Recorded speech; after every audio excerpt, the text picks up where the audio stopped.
어느 날 예수가 아들이 모여서 고통이 올 때 어떻게 극복할 수 있었는가를 서로 토론을 하였습니다. 인간에 대한 증오가 생길 때 또는 경제적인 문제가 생겼을 때, 창작 활동 중에 무기력증이 왔을 때 각자의 해결 비법을 이야기를 했습니다.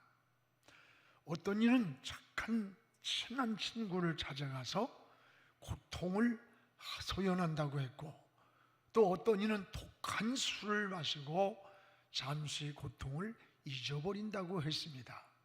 또 어떤 이는 증오와 분노가 생길 때 정면으로 부딪혀서 싸운다고 했습니다.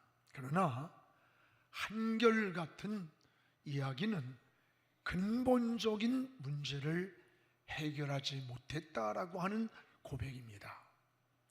이때에 독실한 크리스찬이었던 독일의 유명한 음악가 하이든이 이런 말을 했습니다. 우리 집에는 작은 방이 하나 있습니다. 나는 고통이 오고 마음이 괴로울 때면 이 골방에 들어가서 무릎을 꿇고 하나님께 기도하며 하나님의 도움을 구합니다.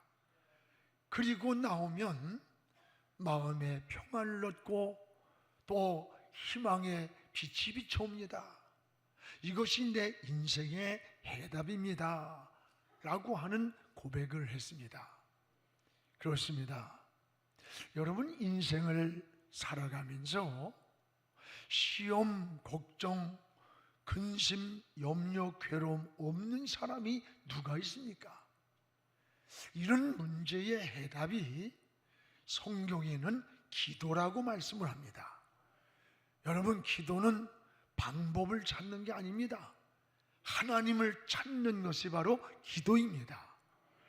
여러분, 주님도 사역을 시작하기 전에 40일 동안을 금식을 하셨고 새벽 미명마다 홀로 하나님 앞에 기도를 드리셨고, 또 여러분 잠든 제자들을 깨우면서 시험을 이기기 위해 기도하라고 했어요.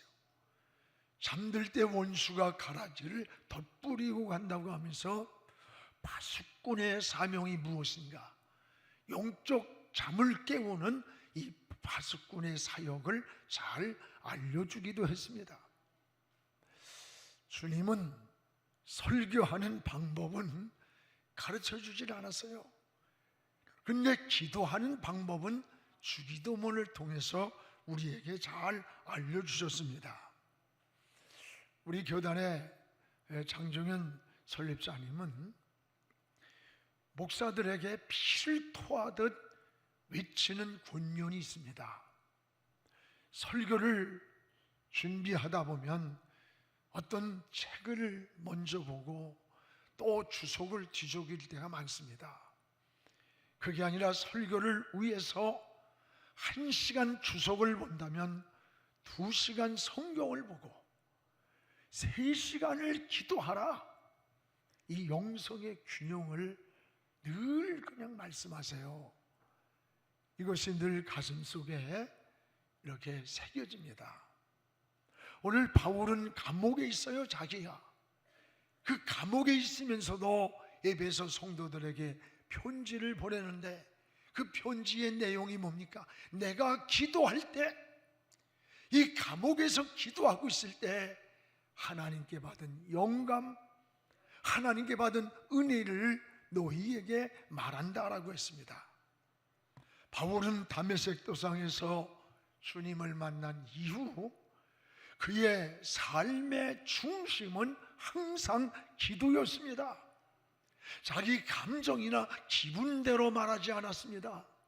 먼저 기도하고 하나님의 뜻을 전했다고 하는 고백입니다. 그렇습니다.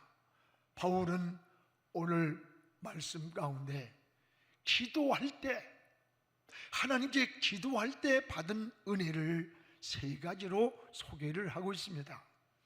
무엇보다 하나는 기도할 때 따라합시다. 지혜와 계시의 영을 주셨다. 하나님께 기도할 때 하나님은 나에게 지혜를 주시고 계시의 영을 주셨다고 했습니다. 17절을 우리 함께 읽겠습니다. 우리 주 예수 그리스도의 하나님 영광의 아버지께서 지혜와 계시의 영을 너희에게 주사 하나님을 알게 하셨다라고 했습니다. 기도할 때 지혜를 주셨습니다. 여러분, 지식과 지혜는 다릅니다. 지식은 학문을 통해 아는 것이라면 지혜는 하나님께로부터 받은 분별력 또는 통찰력을 지혜라고 말합니다. 세상을 살면서 여러 가지가 중요한 게 많습니다만은 저는 늘 지혜가 가장 중요하다라는 생각을 해요. 지혜가 부족해서 쏟기도 하고 잘못되는 경우도 굉장히 많이 있습니다. 여러분, 요즘 같은 혼란한 시대에 보세요. 이 선악을 분별하고 하나님의 뜻을 분별하고 선택의 갈림길에 놓일 때에 그 분별력 있는 이 통찰력이 무엇보다 중요하다는 것을 깨닫게 됩니다. 그래서 하나님도 야고보서 1장 5절에 지혜가 부족하거든 하나님께 구하라고 하셨어요. 또 여러분, 열왕기 3장에 보면 솔로몬이 1000번제를 하나님께 드리면서 기도를 할 때 하나님이 꿈 가운데 나타나셨습니다. 네 소원이 뭐냐고 물으실 때에 솔로몬은 지혜를 구했습니다. 하나님, 솔로몬이 구한 지혜가 하나님에 맞는 기도라고 하시면서 13절에 이렇게 말씀합니다. 그가 구하지 아니한 부귀와 영화까지 네 평생에 너에게 주리라고 약속을 합니다. 여러분, 그렇습니다.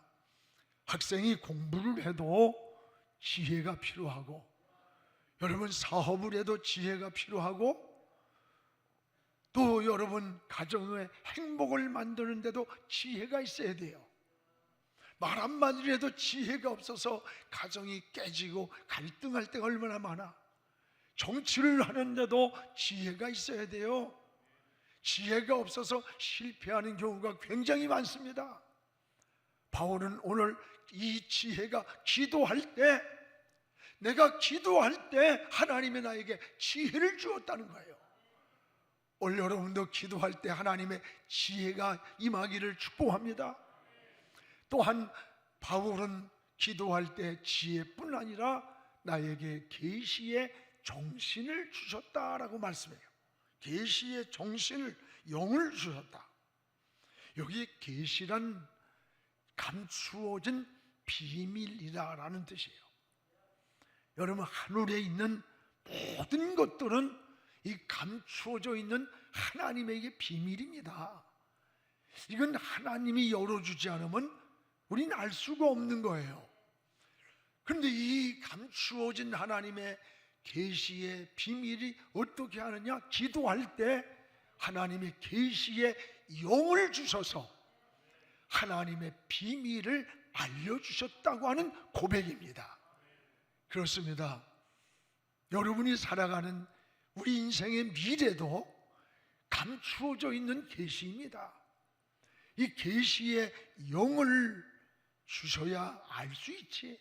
우리는 한치 앞에 인생을 알지 못하고 살아가는 거예요. 또 하나, 계시와 또 지혜와 이런 계시의 영을 주신 목적이 있는데 그 목적이 뭐냐? 오늘 17절에 보면 하나님의 지혜와 계시의 영을 통해서 하나님을 알게 하려는데 목적이 있다 그랬어요. 여러분, 지혜를 주시고 우리에게 계시의 영을 주어서 하나님의 뜻을 깨닫고 또 인생의 삶의 지혜를 얻는 그 궁극적인 목적은 하나님을 아는 데 있다는 거예요. 하나님. 여기서 하나님을 안다는 것은 단순한 지식을 말하는 게 아닙니다. 하나님의 지혜와 계시의 영을 통해서 아는 것을 말하는 거예요. 하나님의 마음을 알고 하나님의 뜻을 아는 것입니다. 오늘 여러분 또한 계시의 영이 임할 때 세 가지를 발견하게 됩니다. 이사야 6장 1절에서 8절에 보면 이사야는 하나님을 발견했습니다. 하늘이 열리며 천사들이 거룩하다 거룩하다 하나님 보좌 앞에서 찬양을 하는 거예요. 이 영광스러운 모습을 바라보았습니다. 여러분, 이 황홀한 광경을 바라보는 그 순간에 이사야는 자기를 발견했어요. 그리고 이사야 6장 5절에 이렇게 고백합니다. 망하였도다 망하였도다. 통곡을 하며 울었어요. 거룩한 저 하나님의 빛 가운데 자기의 모습을 보니까 너무나 추하고 더럽고 불결했어요. 그동안은 의로운 줄 알았는데 내 모습이 이렇게 추한 것을 깨닫고 하나님 앞에 통곡을 하면서 부정한 내가 거룩한 하나님을 보았노라고 통곡을 했어요. 여러분, 은혜가 뭡니까? 은혜는 남의 허물이나 약점을 보는 게 아니에요. 은혜는 내 모습을 보면서 내 부족을 보면서 남의 허물이 보일 때, 남의 약점이 보일 때 나에게도 이런 약점이 있다, 이런 허물이 있다는 것을 깨달으면서 자기를 보는 거울이 되는 게 은혜인 겁니다. 그래서 하나님 앞에 부정한 내가 하나님을 보았노라고 자기를 발견하고 통곡을 하고 있을 때 천사가 나타나서 제단의 숯불을 이사야에게 대면서 내 모든 죄악을 사해 주셨노라고 말씀했어요. 이때 이사야는 세 번째 사명을 발견합니다. 이사야 6장 8절에 보면 주의 목소리가 들려왔습니다. 그 목소리가 뭡니까? 이 시대에 내가 누구를 보내며 누가 나를 위해서 가야 할꼬? 이때 이사야는 내가 여기 있나이다, 나를 보내주소서라고 뜨거운 사명으로 하나님 앞에 자원하는 것을 보게 됩니다. 죄악이 관영하고 선지자를 잡아 죽이는 그 위험한 시대에 나를 위해 누구를 보내고 누가 이곳을 가겠느냐, 이 시대에 하나님의 목소리가 들려올 때 내가 여기 있나이다, 나를 보내달라고 하는 이 사명의 불이 붙었던 거예요. 여러분, 은혜는 바로 이 세 가지를 발견한 사람이 진정 은혜 받은 자예요. 하나님을 발견하고 나를 발견하고 그리고 내가 이 땅에 어떻게 살아야 하는지 자기 사명을 발견한 자, 이게 진정한 은혜 받은 자의 모습인 것입니다. 그러면 언제 이런 은혜가 우리에게 임했습니까? 기도할 때입니다. 따라합시다. 기도할 때다. 기도할 때입니다. 원래 에베소서 2번째 강의를 하면서 내가 기도할 때, 오늘 바울이 로마 감옥에서 고백하는 거예요. 내가 기도할 때 하나님의 지혜가 나에게 임했고 하나님의 계시의 영이 나에게 임했노라고 하는, 기도할 때 모든 삶의 영역에 지혜와 계시의 영을 주셔서 사명을 발견하고 어둠의 영을 이기고 승리하게 하셨습니다. 사랑하는 여러분, 여러분도 하나님을 향해 기도에 손을 드시기 바랍니다. 기도에 무릎을 꿇으시기를 주의 이름으로 축원합니다. 또 하나는 내가 기도할 때에 하나님은 따라합시다. 마음의 눈을 열어주셨다. 이 마음의 눈을 열어주셨다고 했어요. 오늘 18절을 우리 같이 읽겠습니다. 너희 마음의 눈을 밝히사 그의 부르심의 소망이 무엇이며 성도 안에서 그 기업의 영광이 무엇인지 알게 하셨다라고 했습니다. 마음에도 눈이 있습니다. 이 마음의 눈은 무엇을 보는 걸까요? 하나님을 보는 눈이에요.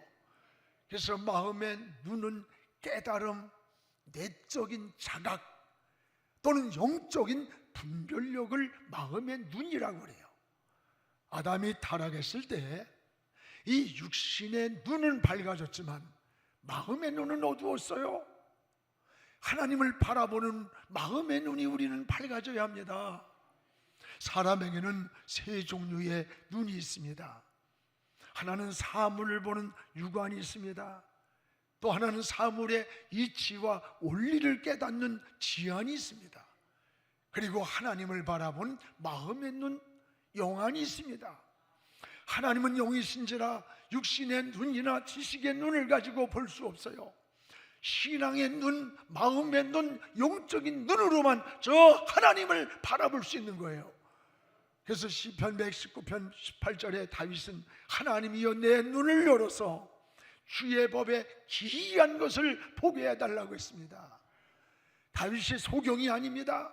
마음의 눈을 열어달라고, 영적인 눈을 열어달라고 하나님께 기도했던 겁니다. 오늘 여러분도 마음의 눈이 밝아지기를 축복합니다. 삼손이를 보세요. 성경에 사사기 15장 19절에 보면 이 삼손의 고백이 나옵니다. 삼손이가 나실인 아닙니까? 나귀뼈 하나 가지고 1,000명을 죽이는 힘이 있었어요. 초인적인. 그런데 정작 삼손이는 사막에서 쓰러졌습니다. 한 가지 목이 말라 견디지 못하고 사막에 쓰러졌을 때 하나님 앞에 울부짖는 거예요. 하나님, 내가 목이 말라 죽겠나이다.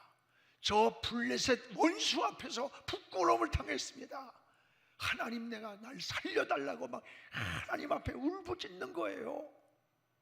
사람이 살면서 저는 뭐 조기 환경에 또 뭐 주변에 어쩌고 하지만 진짜 가장 무서운 적은 자기 안에 있는 거예요. 자기가 가장 큰 적입니다. 1,000명을 나귀뼈 하나 가지고 블레셋 군대를 물리쳤지만 정작 자기의 목마름을 해결하지 못하고 쓰러진 거예요. 그때 하나님을 향해 울부짖을 때, 그리고 눈을 떠보니까 방금 전만 해도 사막이었던 자기 앞에서 물이 막 솟아나 그 물을 먹고 힘을 얻어가지고 다시 블레셋 군대를 치러 갔으니 이 물이 성경에 에나꼴의 샘이라 그랬고 이 물을 마시고 정신이 회복되었다 그랬어요. 오늘 우리가 받은 은혜 삶의 현장이 멀리 이민이 나가고 이사 나가고 어디 가야 있는 게 아닙니다. 우리의 진정한 은혜와 축복은요, 여러분이 앉아있는 이 자리가 에나꼴의 샘이라는 걸 깨닫기 바랍니다. 여러분이 머물고 있는 현장, 여러분이 머무는 가정, 여러분이 섬기고 있는 교회에서 하나님 앞에 무릎 꿇고 여호와의 이름을 부르시기 바랍니다. 거기서 에나꼴의 샘이 터지기를 주의 이름으로 축원합니다. 이게 믿음인 것입니다. 또한 마음에 눈이 열리면 우리 마음엔 소망이 생긴다는 소망. 원래 18절에 보면 부르심의 소망이 무엇인지, 성도 안에서 기업의 영광이 무엇인지를 알게 하신다 라고 했어요. 하나님의 자녀로 부르신 은혜를 알고 소망 가운데 산다는 거예요. 그래서 여러분 성도들은 늘 하늘에 소망이 있고 천국에 소망이 있습니다. 이 산자나 신자나 불신자나 이 죽는다는 것은 동일해요. 신자라고 장수하는 거 아닙니다. 그럼 무엇이 다릅니까? 죽음에서부터 달라지는 거예요. 성도들의 임종을 보면요, 거의 마지막 죽음 앞에서 평온합니다. 죽을 때 천군 천사가 그 영혼을 데리러 오신다는 거예요.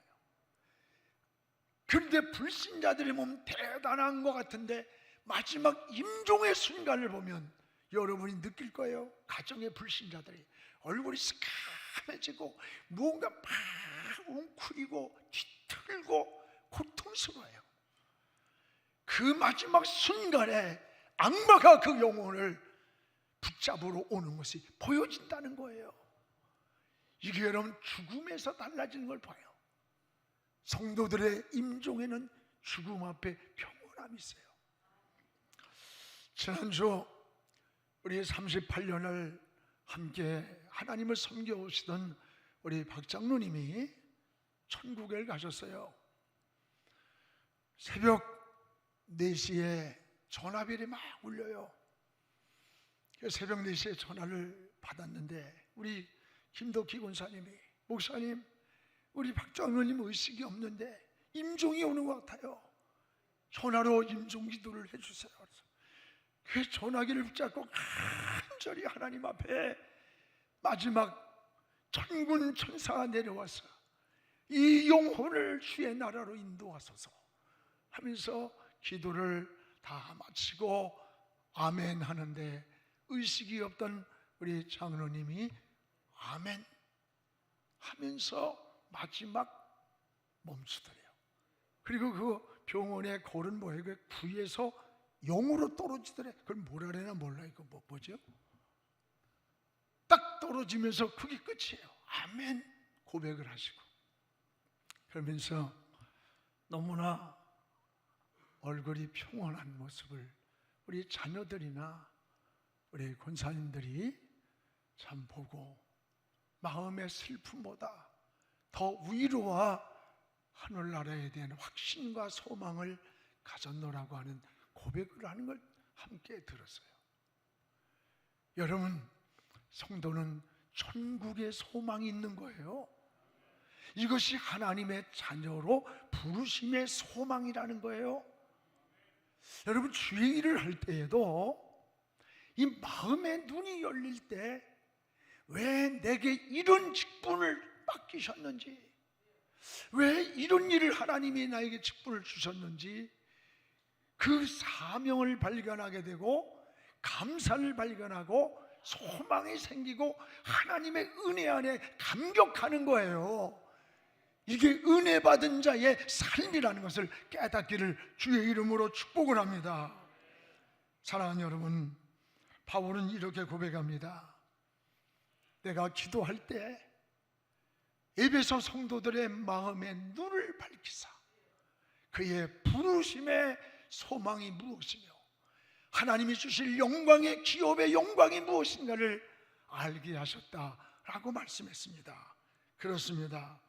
오늘 여러분도 마음의 눈이 밝아지기를 주의 이름으로 축복을 합니다.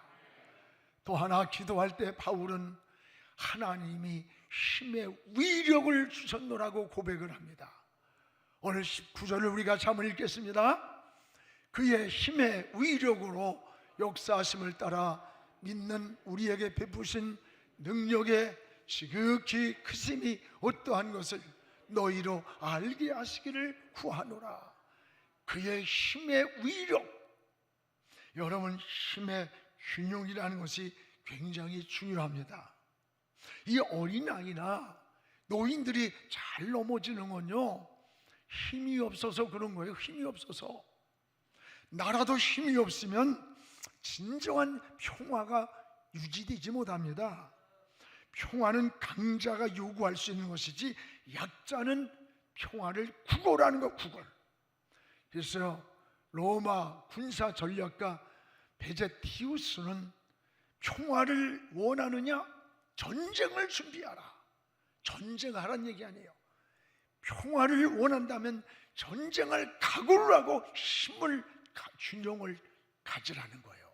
오늘 우리는 영적으로도 힘이 있어야 합니다.